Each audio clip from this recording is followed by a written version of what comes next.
পার্বতী প্রতি কল্যাণ পর্বত আগমন করেছেন। তাই মা পার্বতী বলছেন সর্বহু কল্যাণপতি সর্বকল্যাণপতি। একটি কথা বলি, বহুদিনের মনের বচন আমার উত্তমক দেখিব বলে, তাই বলি প্রভু পুত্রদার কল্যাণ ভবনে কি কথা কহিল প্রিয়, কি কথা কহিল প্রিয়, পুত্র সন্তান নিয়ে কি করবে তুমি? এই জগৎ সংসারে পুত্র সন্তান কিসের জন্য?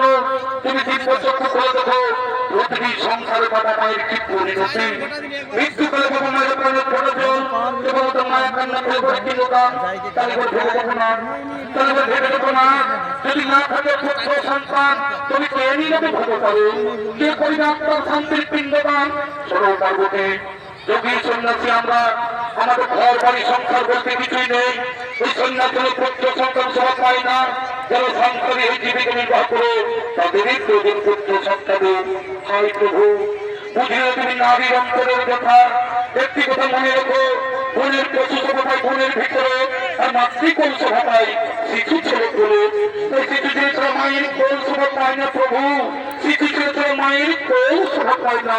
স্বরূপ পার্বতী তুমি সকল কল্যাণ শান্ত করে এক ভক্তময় করছো স্মরণ, এক ভক্তময় করছো স্মরণ, তার মনের বাসনা করতে করুন মন্দির হইতে কল্যাণ পর্যন্ত করে কিছু অন্ত করে শীঘ্রই আমি আসিব ফিরে, শীঘ্রই আমি আসিব ফিরে।